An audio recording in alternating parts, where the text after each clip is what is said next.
So I began to write stories about people I knew. There was a writer named Martha Mayhart, a forgotten writer that shouldn't be. She wrote a short story once called Crawfish, and it was in an Alfred Hitchcock anthology, and it was written in East Texas vernacular. And when I read that, I thought, hey, I can do this. It just gave me a freedom, and she and I became dear friends over the years. Turned out when we moved to Nacogdoches, that's where she lived. But her story and just my experience had already started to push me that way. And once I moved that way, completely, then my life changed. For 3 years, I couldn't sell anything. And then it changed again because I caught on. There was a stretch where you did farming, didn't you? You and your first wife? Yeah, my wife and I, that's what we were doing. When we first got married, we had a goat dairy, and we worked for other farmers, but we had our own organic farm, and we sold vegetables. And we did that for a couple of years. But one year the heat wiped out my sweet potatoes, and I said, this could be far more difficult than I expected. I had grown up with farm people, though, so I knew something about it, and my dad's, when he was younger, my dad's people had been sharecroppers because they, he was, like I said, born in 1909.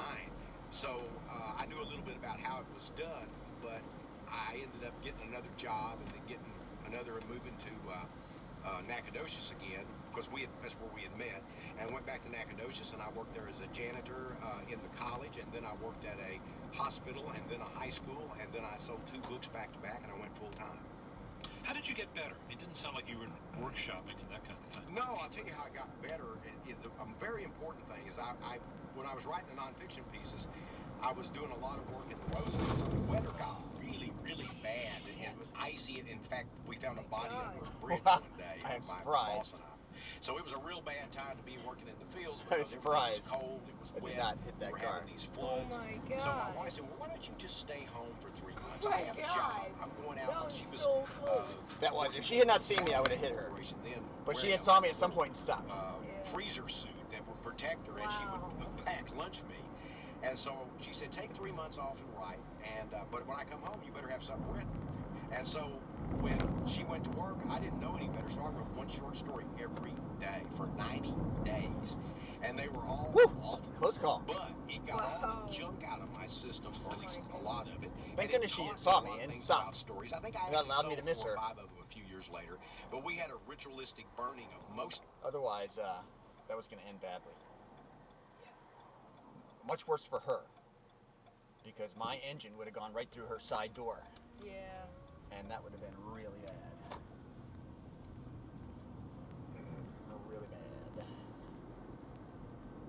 And luckily no car was coming on the left side too. Yeah. I could swerve over there. Yeah, that would have been bad too if you hit somebody on the Well, left side. if I have a choice between going through her door and hitting a car head on, I'm going through her door. Yeah.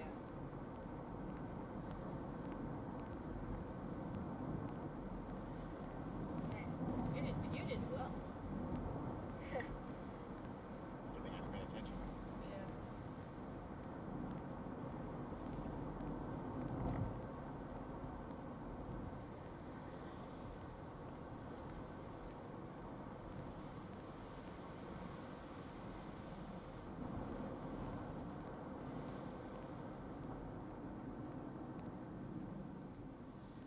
You gonna download that Right now. so we can see us? Yeah. So we can see. Of course. That'd be funny. Be cool. Wow.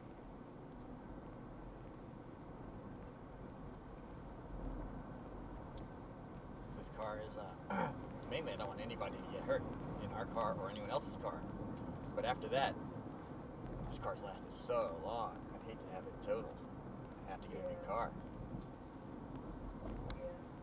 Plus, I just filled it up with gas. I'd hate to lose that whole tank of gas.